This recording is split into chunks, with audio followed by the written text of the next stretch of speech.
നമസ്കാരം. യോഗയുടെ പുതിയൊരു എപ്പിസോഡിലേക്ക് അവർക്കും സ്വാഗതം.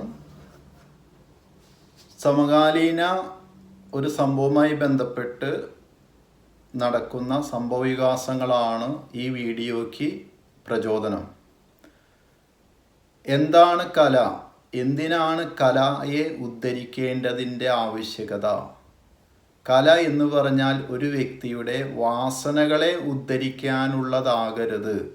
ഒരു വ്യക്തിയുടെ വാസനകളെ ഉദ്ധരിക്കുന്നതിന് വേണ്ടി നടത്തുന്ന എല്ലാ പ്രയത്നവും അത് ഉദ്ധരിക്കാൻ വേണ്ടി ശ്രമം നടത്തുന്ന വ്യക്തികളെ തന്നെയും സമൂഹത്തെ തന്നെയും നശിപ്പിക്കുന്നതിന് വേണ്ടി മാത്രമേ ഉപകരിക്കൂ എന്നുള്ള തിരിച്ചറിവാണ് ഏതൊരു കലാകാരനും ആദ്യം ഉണ്ടാകേണ്ടത്. അതെങ്ങനെയാണെന്ന് ഞാൻ വിശദീകരിക്കാം. വാസനകളെ ഉദ്ധരിക്കുക എന്ന് പറഞ്ഞാൽ ജന്മനാനുള്ള വാസനകൾ, ആഹാരം കഴിക്കുക, നിദ്ര, ഉറക്കം, ഭയം, മൈഥുനം ഇത്യാദി കാര്യങ്ങളിൽ ഒതുങ്ങി നിൽക്കുന്ന വ്യക്തികളെയാണ് മൃഗമാനവൻ അഥവാ വാസനകളാൽ ബന്ധിതനായ വ്യക്തി, മൃഗത്തിന് തുല്യമായി ജീവിക്കുന്നവൻ എന്ന് പറയുന്നത്. ഇത്തരം മൃഗവാസനകളെ ഉദ്ധരിക്കുന്നതിന് വേണ്ടിയിട്ട് നമുക്ക് പ്രത്യേകിച്ചൊരു കലയുടെ ആവശ്യമില്ല. കാരണം അത് ജന്മനാൽ തന്നെ ഒരു വ്യക്തിയിൽ അതിനുള്ള എല്ലാം പ്രകൃതി തന്നെ ഒരുക്കി വെച്ചിട്ടുണ്ട്. അതിലേക്ക് വശംവദനാകുവാൻ വേണ്ടി ഒരു വ്യക്തിയെ പ്രത്യേകം ക്ഷണിക്കേണ്ടതില്ല. ഒരു ആഹാരം നല്ലത് കണ്ടു കഴിഞ്ഞാൽ അതിനോട് ഒരു അഭിവാഞ്ച തോന്നുകയും വായിൽ വെള്ളം ഊറി വരികയും ചെയ്യുക സ്വാഭാവികമാണ്. അതേ സമയത്ത് ഈ വ്യക്തിയുടെ ആ വാസനയെ ചൂഷണം ചെയ്യുന്നതിന് വേണ്ടിയിട്ട് ഈ വ്യക്തിയുടെ കൺമുന്നിൽ വെച്ച് തന്നെ അദ്ദേഹത്തിന് ഇഷ്ടപ്പെട്ട വിഭവങ്ങൾ വിളമ്പി മീഡിയാസിലൂടെ കാണിച്ച് അത് തിന്നുന്നത് വരെ കാണിച്ചു കൊടുത്ത് അയാളുടെ വായയിൽ വെള്ളം ഊറിച്ച് അയാളുടെ ബൈല് ഓട്ടോമാറ്റിക്കായിട്ട് പുറപ്പെടുവിച്ച് അത് എന്നാൽ തിന്നാൻ സാധിക്കാതെ വരികയും അദ്ദേഹത്തെ അതിന് വേണ്ടുന്ന എൻസൈമുകളും ഹോർമോണുകളും ഒക്കെ ആക്ടിവേറ്റ് ചെയ്യുകയും പക്ഷേ കഴിക്കാതിരിക്കുകയും ചെയ്യുമ്പോൾ അത് ആ വ്യക്തിയുടെ ആരോഗ്യത്തെ നശിപ്പിക്കുകയാണ് ചെയ്യുന്നത്. ഇതുപോലെ തന്നെ ജന്മനാലുള്ള വാസനയാണ് എതിർലിംഗത്തോടുള്ള ഒരു ആകർഷണം. ഈ ആകർഷണം ഉണ്ട് എന്ന് വെച്ചിട്ട് ഈ ആകർഷണം പുരുഷനിലും സ്ത്രീയിലും വ്യത്യസ്തമായ അളവിലാണ് നിലകൊള്ളുന്നത്. ഒരു പുരുഷനെ സംബന്ധിച്ച് സ്ത്രീയുടെ നഗ്നമായ ശരീരം കണ്ടാൽ പോലും അവന് അതിനോടുള്ള അഭിവാഞ്ചിയും താല്പര്യം കൂടി വരും.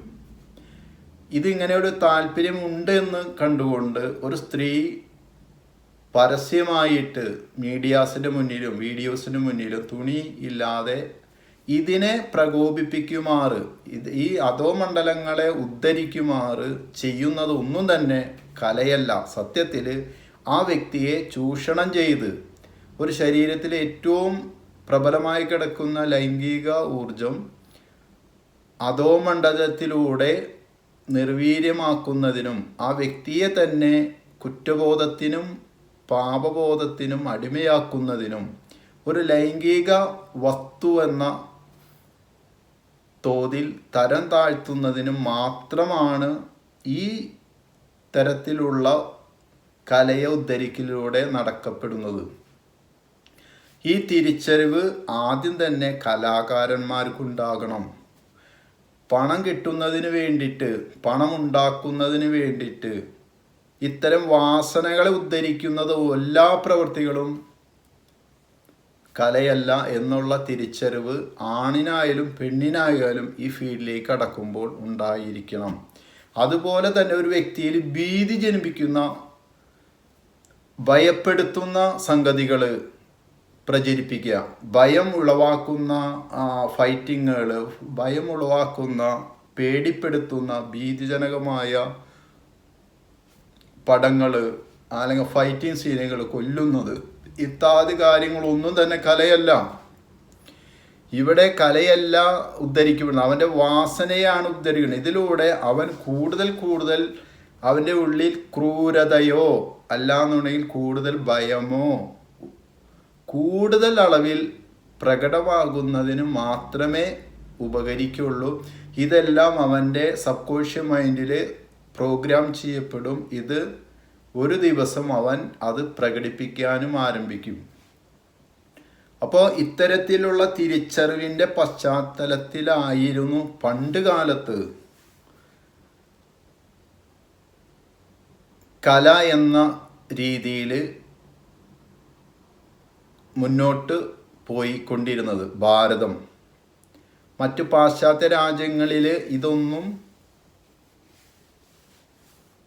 നടപ്പിലായിട്ടുണ്ടായിരുന്നില്ല. അതുകൊണ്ട് തന്നെയാണ് സ്വാമി വിവേകാനന്ദൻ പറഞ്ഞത്, ഭാരതം ഭാരതമായി നിലനിൽക്കണമെങ്കിൽ 1000 വർഷം പുറകോട്ട് പോകണം. മറ്റു പാശ്ചാത്യ രാജ്യങ്ങൾ ഭാരതത്തിൻ്റെ ഒപ്പം നിൽക്കണമെങ്കിൽ 1000 വർഷം മുന്നോട്ട് പോകണം. അപ്പോൾ ഈ വാസനകളിൽ ആയി ജനിക്കുന്ന വ്യക്തി, മൃഗതുല്യനായ വ്യക്തിയെ അവിടെ വെച്ച് തന്നെ പരമാവധി ചൂഷണം ചെയ്ത് നശിപ്പിക്കുന്ന പണിയെ കലയല്ല, അത് കൊലയാണ്. ഓരോ വ്യക്തിയെയും കൊല്ലുന്നതിന് മാത്രമാണ് ഉദ്ധരിക്കുന്നത്. ഇപ്പോൾ സോഷ്യൽ മീഡിയ ഇങ്ങനെയുള്ള വാർത്താ ചാനലുകൾ വഴി കഴിഞ്ഞ ഏകദേശം ഒരു 10-15 വർഷമായി വളരെ രഹസ്യമായിട്ടും വളരെ ചില യുവാക്കളുടെ ഇടയിൽ മാത്രം ഒതുങ്ങി നിന്നിരുന്ന ഈ വസ്ത്രമൊരിഞ്ഞിട്ട് ആളുകളെ കാണിച്ചു കൊണ്ട് ഉള്ള സിനിമകൾ ചെയ്യുന്ന സ്ത്രീകളെ പോലും സമൂഹം അകറ്റി നിർത്തിയിരുന്നു. ഇപ്പോൾ പുതിയ സോഷ്യൽ മീഡിയ ഇങ്ങനെയുള്ള മീഡിയാസൊക്കെ വന്ന് ഇവരെയൊക്കെ കയറ്റിയിരുത്തി സൽക്കരിച്ച് ഇവർക്ക് ഇൻ്റർവ്യൂ കൊടുത്ത് ഇവരെന്തോ വലിയൊരു സമൂഹത്തെ ഉദ്ധരിച്ച മാതിരിയുള്ള സംഭാവനകൾ നൽകി എന്ന വ്യാജേനെ പൊതുസമൂഹത്തെയും വളർന്നു വരുന്ന യുവാക്കളെയും തെറ്റിദ്ധരിപ്പിച്ച് അതിനനുസൃതമായിട്ട് വാർത്താ ചാനലുകൾ ഇതൊക്കെ ശരിയാണെന്ന് സ്ഥാപിക്കാൻ നടത്തുന്ന ശ്രമങ്ങളെല്ലാം തന്നെ ഒരു സമൂഹത്തെയും ആ വ്യക്തിയെയും അത് കണ്ടുകൊണ്ട് അതിനെ താലോലിക്കുന്ന വ്യക്തികളെയും അവൻ്റെ എനർജി ലെവലിൽ നിന്നുകൊണ്ട് അവനെ നശിപ്പിക്കുന്നതിന് വേണ്ടി മാത്രമാണ് ഉപകരിക്കുന്നത്. അപ്പോൾ യഥാർത്ഥ കല എങ്ങനെയാണ് ഉണ്ടാകേണ്ടത്?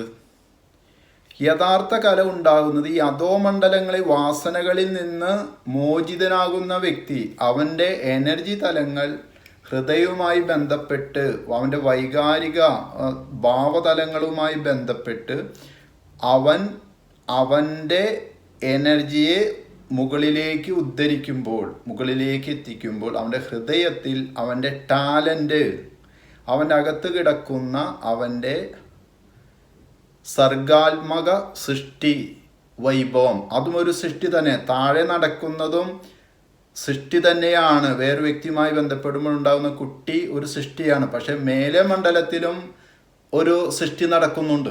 മേലമണ്ഡലത്തിൽ എന്ന് പറഞ്ഞാൽ ഹൃദയവുമായി ബന്ധപ്പെട്ട എനർജി പ്രവർത്തിക്കുമ്പോൾ അവൻ്റെ ഉള്ളിലുള്ള സർഗാത്മക സൃഷ്ടികളെല്ലാം പുറത്തേക്ക് കിടക്കും. അവന് വരയ്ക്കണമെന്ന് തോന്നും, പാടണമെന്ന് തോന്നും, കളികളിൽ ഏർപ്പെടണമെന്ന് തോന്നും, പല പല ഡാൻസുകൾ ഏർപ്പെടണമെന്ന് തോന്നും. ഇതൊക്കെ അവൻ്റെ ടാലൻറ്റുമായി ബന്ധപ്പെട്ട് അവൻ്റെ എനർജി ഉണർന്നു വരുമ്പോൾ അതിനെ അടിസ്ഥാനപ്പെടുത്തി ഉണർന്നു വരേണ്ടതാണ് കല.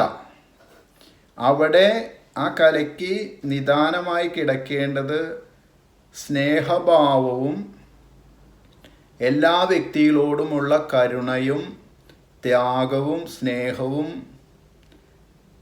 ഒക്കെ ഹൃദയവും മനുഷ്യത്വവും എല്ലാമാണ്.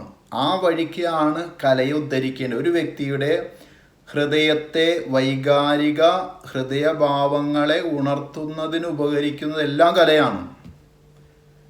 അപ്പോൾ കുടുംബ ബന്ധങ്ങൾ, താഴെ മണ്ഡലത്തിൽ നമ്മൾ ഒരു സ്ത്രീയെ ഒരു ഭോഗവസ്തു എന്ന നിലയിൽ നമ്മൾ ഭോഗിക്കുന്നു, അത് കഴിയുമ്പോൾ തള്ളുന്നു.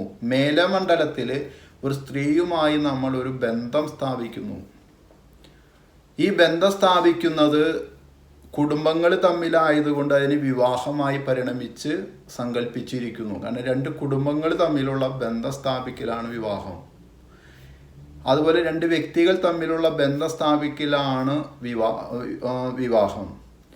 അപ്പോൾ അതിലൂടെ വ്യക്തി വളർന്നൊരു കുടുംബമാകുമ്പോൾ അയാളുടെ കുട്ടികളുമായിട്ട് അയാൾ ഒരു ബന്ധം സ്ഥാപിക്കുന്നു. ഇവിടെ താഴെ ഉപഭോഗം എന്ന രീതിയിൽ സ്ത്രീ ഉപയോഗിക്കുമ്പോൾ ഉണ്ടാകുന്ന വസ്തു ഒരു ഉപ ഉൽപ്പന്നമാണ്, ബൈ പ്രൊഡക്റ്റ് മാത്രമാണ്. ഈ ബൈ പ്രൊഡക്റ്റിനെ സ്ത്രീയോ പുരുഷനോ സംരക്ഷിക്കാൻ മുതിരുന്നില്ല. അവരെവിടെയെങ്കിലും ഇതിനെ തള്ളും. ഇതിനെ സംരക്ഷിക്കാൻ ഇപ്പോൾ ഒരുപാട് സംഘടനകൾക്ക് മുന്നോട്ട് വരാണ്. ഈ ബൈ പ്രൊഡക്റ്റ് തള്ളുന്നത് സംരക്ഷിക്കാൻ. ഇത് ഭാരതത്തിൻ്റെ രീതിയല്ല. ഈ ബൈ പ്രൊഡക്റ്റിനെ തള്ളുന്നത് സംരക്ഷിക്കുന്ന കൺട്രികളാണ് പാശ്ചാത്യ രാജ്യങ്ങൾ മുഴുവനും. അപ്പോൾ ഭാരതീയ സങ്കല്പം അനുസരിച്ച് ഒരു വ്യക്തി അവൻ്റെ വാസനകളിൽ നിന്നും മോചിതനാക്കുന്നതിന് വേണ്ടിയിട്ടുള്ള ക്ലാസിക്കൽ കൃതികളാണ് രാമായണവും മഹാഭാരതവും. ഇപ്പോൾ കാലത്ത് പോയി രാമായണം മുന്നോട്ട് കൊണ്ടുവന്ന സംഘടന പോലും വളരെ തരം താഴ്ന്നു. രാമൻ്റെ അച്ഛൻ്റെ പേരെന്തുറ്റ, രാമയുടെ അമ്മയുടെ പേരെന്തുറ്റ, ലക്ഷ്മണൻ്റെ അമ്മയുടെ പേരെന്തുറ്റ, ഇങ്ങനെയുള്ള ചോദ്യോത്തര പങ്ക്തിയിൽ ഒതുക്കിക്കൊണ്ടാണ് ഈ ക്ലാസിക്കൽ കൃതിയെ പരിചയപ്പെടുത്തുന്നത്. പാശ്ചാത്യ രീതിയിലുള്ള എഡ്യൂക്കേഷൻ്റെ ഭാഗമായിട്ടുള്ള ആ പരിമിതമായ സങ്കല്പത്തിൽ നിന്നുകൊണ്ട് ചോദ്യോത്തര പങ്ക്തിക്ക് വേണ്ടി മാത്രമാക്കി രാമായണം മാറ്റി. രാമായണം എങ്ങനെയാണ് ക്ലാസിക്കൽ കൃതിയാകുന്നത്? രാമായണത്തിലെ ഹൃദയസ്പർശിയായ ഓരോ നിമിഷവും രാമൻ എങ്ങനെയാണ് അവൻ്റെ അച്ഛനെ കണ്ടിരുന്നത്, രാമൻ എങ്ങനെയാണ് അവൻ്റെ രണ്ടാനമ്മ അവനെ കാട്ടിലേക്ക് 14 വർഷം അയച്ച് തിരിച്ചു വരുമ്പോൾ അവൻ എങ്ങനെയാണ് അവൻ്റെ രണ്ടാനമ്മയെ എങ്ങനെയാണ് അവൻ്റെ വൈകാരികത കൊണ്ട് അവൻ കീഴടക്കിയത്. ഓരോ നിമിഷത്തിലും സഹോദരന്മാർ തമ്മിലുള്ള വൈകാരിക പ്രകടനങ്ങൾ, മറ്റു അങ്ങനെയുള്ള ഹൃദയസ്പർശിയായ ഹൃദയത്തെ ടാലൻറ്റിൽ നമ്മുടെ ഉള്ളിലുള്ള സ്നേഹഭാവങ്ങളെ മുഴുവനും ഉൾക്കൊണ്ടുകൊണ്ടാണ് വാൽമീകി രാമായണം എഴുതിയിട്ടുള്ളത്. അതിൻ്റെ ഏറ്റവും മോശമായ രീതിയിലാണ് ഇപ്പോൾ ചോദ്യോത്തര പങ്ക്തിയായിട്ട് ഇതിനെ അവതരിപ്പിച്ച് വഷളാക്കി കളയുന്നത്. അതുപോലെ തന്നെ ഏതൊരു വ്യക്തിയും ഒരു വ്യക്തിയുടെ വാസനകളെ ജന്മനാ ഉള്ള വാസനകളെ താലോലിക്കുന്നതിന് വേണ്ടിയിട്ട് നടത്തുന്ന ഉദ്ധാരണങ്ങളൊക്കെ, അവൻ്റെ ലൈംഗിക ഉദ്ധാരണത്തിന് വേണ്ടിയിട്ട് അവൻ ഒരു തുണി കഴിക്കുകയാണെങ്കിൽ അതുമൂലം തന്നെ അവൾ നശിപ്പിക്കപ്പെടും. പ്രകൃതി ഓട്ടോമാറ്റിക്കായിട്ട് അവളെ നശിപ്പിക്കാനുള്ള ഒരു സംഭവം കൂടെ അതിൽ വെച്ചിട്ടുണ്ടാവും. അവൾ ഭക്ഷണം കഴിക്കാൻ വേണ്ടിയിട്ടായിരിക്കും തുണി കഴിക്കുന്നത്. പക്ഷേ തുണി കഴിക്കുന്നതോടുകൂടി അവളുടെ സാംസ്കാരിക മൂല്യങ്ങൾ, ഒരു വ്യക്തിയെ മൃഗവാസനയിൽ നിന്നും സംസ്കരിക്കുന്നതിനുള്ള സംസ്കാരം കൊടുക്കുന്നതിന് വേണ്ടിയിട്ടാണ് നമ്മൾ എഡ്യൂക്കേഷൻ തന്നെ കൊണ്ടുപോകേണ്ടത്. അപ്പോൾ അവൻ്റെ ഉള്ളിൽ മനുഷ്യത്വം ഉണരാനും അവൻ്റെ മാനുഷിക മൂല്യങ്ങളെ ഉണർത്തിക്കൊണ്ടുവരാനും. മനുഷ്യൻ എന്ന് പറഞ്ഞാൽ അവിടെ മര്യാദ, അവൻ്റെ സർഗാത്മക വൈഭവങ്ങൾ, അവൻ്റെ കഴിവുകൾ, അവൻ്റെ ബന്ധങ്ങൾ, ഇതൊക്കെ അവൻ ക്രിയേറ്റീവായിട്ട് ഇവൻ തന്നെ ജനറേറ്റ് ചെയ്യണം. ഇത് ഓട്ടോമാറ്റിക്കായിട്ട് സംഭവിക്കില്ല. ഇത് ഇവൻ സ്വയം ജനറേറ്റ് ചെയ്ത് എടുക്കേണ്ടതാണ്. ഇതാണ് പോസിറ്റീവ് എനർജി. ഒരു വ്യക്തി വാസനകളാൽ താലോലിക്കപ്പെടുകയും വാസനകളിൽ തന്നെ നിലപാടെടുക്കുകയും വാസനകൾക്ക് വേണ്ടി ജീവിക്കുകയും ചെയ്യുമ്പോൾ ഓട്ടോമാറ്റിക് അവൻ നെഗറ്റീവ് ന്യൂറോ ട്രാൻസ്മിറ്റേഷൻ അഥവാ നെഗറ്റീവ് തരംഗാവൃതിയിലാണ് അവൻ്റെ ജീവിതം കൊണ്ടുപോകുന്നത്. ആ നെഗറ്റീവ് തന്നെ അവനെ നശിപ്പിക്കുന്നതിനും കാരണമാകും. അവിടെയും സൃഷ്ടിയും ഇതൊക്കെ നടക്കുന്നുണ്ട്. അവൻ വീട് പണിയും ഉപഭോഗ വസ്തുക്കളൊക്കെ പണിയും. ലോവർ ഭാഗത്ത് അവന് മോശമില്ല, പക്ഷെ അവൻ്റെ ആഗ്രഹങ്ങൾ തീരാത്തത് കൊണ്ട് അവൻ വീണ്ടും ജനിക്കേണ്ടി വരുന്നു. പക്ഷെ അപ്പർ ഭാഗത്ത് ഇവൻ എല്ലാവരോടും ഒരു സ്നേഹഭാവം ഉടലെടുത്തുകൊണ്ട് ഇവൻ്റെ ഉള്ളിൽ ദേവത പ്രവേശിക്കുകയും ആ ദേവത ഇവൻ്റെ ഉള്ളിലുള്ള കഴിവുകളെ, പോസിറ്റീവായിട്ടുള്ള കഴിവുകൾ ഉണർത്തുന്നതിന്, ടാലൻറ്റുകൾ ഉണർത്തുന്ന, കവിത എഴുതുന്നതിന്, ഈ സർഗാത്മകത ഉള്ളിൽ നിന്ന് പുറത്തു വരുന്നതിന് ഉപകരിക്കുന്നു. ഈ രണ്ടും തമ്മിലുള്ള താഴെ ഭാഗത്തും ഇന്ദ്രനും രുദ്രനും വിഷ്ണുവും എല്ലാവിധ ദേവതകളും ദേവിയും ശക്തി മൂലദുർഗയും ഒക്കെ ഉണ്ട്. മേലെ ഭാഗത്തുമുണ്ട്. മേലെ ഭാഗത്തുള്ള ദേവതകളെല്ലാം ഇവിടെ ക്ഷിപ്രകോപികളും ക്ഷിപ്രപ്രസാദികളുമാണെങ്കിൽ ഇവിടെ മേലെ ഭാഗത്തുള്ളതെല്ലാം ഐശ്വര്യത്തിൻ്റെയും ഒരു സർഗാത്മകതയുടെയും സന്തോഷത്തിൻ്റെയും ഹാപ്പിനെസ്സിൻ്റെയും വൈദഗ്ധ്യത്തിൻ്റെയും ഒക്കെ സൃഷ്ടികർത്താവായ ഒരു വ്യക്തിക്ക് ഉണരാൻ സാധിക്കുന്ന മേഖലകളാണ്.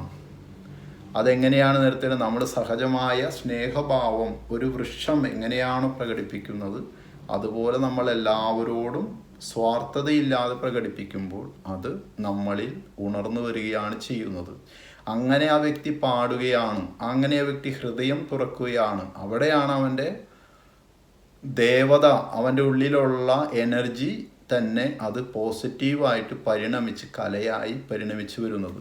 താഴേക്കിടയിലുള്ള ഈ വാസനകളെ ഉണർത്തുന്നത് ഒന്നും കലയല്ല. ജനങ്ങളും ഒട്ടുമിക്ക ആധുനിക എഡ്യൂക്കേഷൻ കഴിഞ്ഞ എല്ലാ വ്യക്തികളും കലയെ ഉദ്ധരിക്കാൻ നടക്കുന്നവരും കലയിലൂടെ സഞ്ചരിക്കുന്നവരൊക്കെ തെറ്റിദ്ധരിപ്പിക്കപ്പെട്ടുകൊണ്ടിരിക്കുന്ന ഒരു വേളയിലാണ് ഈ വീഡിയോയുടെ പ്രസക്തി. നന്ദി, നമസ്കാരം.